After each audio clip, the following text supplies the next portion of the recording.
si Engineer Nico. Ako ngayon nakasama nyo para sa walkthrough ng ating ASC 150. First of all, ano pong ibig sabihin ng ASC 150? So, ASC 150 means Aman Soil Compactor. Itong 150 is kanyang weight class.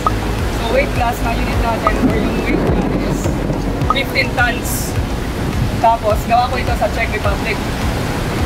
So, ngayon, discuss po natin yung kanyang dimension. So first, body length. So yung body length ito is 5.7 meters. From the frame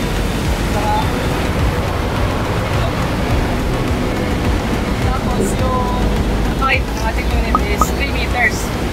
From the ground to the cap roof. Tapos, dito tayo sa front frame. So yung lapad or width ng ating unit is 2.2 meters. Mula dito hanggang sa kabilang dulo. Tapos yung width ng ating drum or lapad mula dito papunta doon sa kabila is 2.1 meters. Tapos yung diameter mula dito papunta dito is 1.640 meters. So, again, kita tayo dito.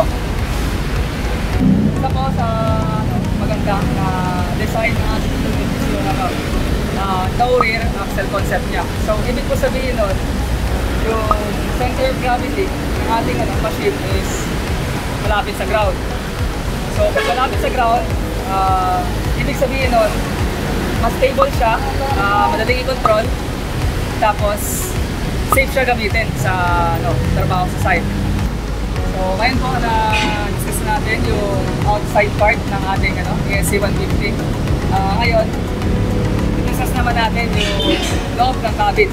So tara!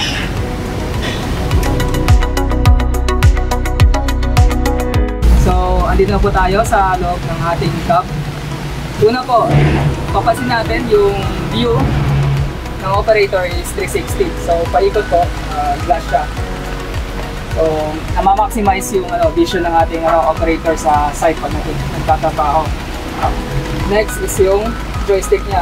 Yung design is ergonomic. So, maganda siya sa kamay. Hindi siya maalay pag matagal na nag-operate yung ating operator. Tapos, nakita natin ito yung aircon unit. Tapos, ito yung main controls natin dito dati. Vibration, meter, mga working lights natin para sa safe na trabaho, makikita yung unit natin. Lalo na pag gabi. Tapos ito yung pang troubleshooting pag may problema sa unit. So dito ako makonect yung laptop. Next is ito yung temperature ng ating hydraulic oil. So dapat yung normal na temperature nito is around 100 to 176 degrees Fahrenheit. Normal. Tapos dito, yung dashboard natin. So dito nag-display yung fuel level, RPM, tapos yung mga error. So makita natin yung station na. Comfortable yung operator natin pag gumagamit ng machine since adjustable yung ating upuan. Add ko lang po, no? So, bago natin start yung machine, dapat sigurado nakaupo yung operator since may contact switch siya sa likod ng upuan. Siya yung nagsisend ng signal sa machine natin na pag may weight na nakaupo, ibig sabihin ng operator. So, aandar siya. Pag wala pong operator na nakaupo, kahit anong gagawin natin sa susi, hindi po siya mag-start. So, in terms po sa parts and filters at consumables ng ating machine, meron po kaming shop sa Lazada at Shopee. So for more videos po, please like and subscribe our channel, Triglobe and Clear po. Thank you po.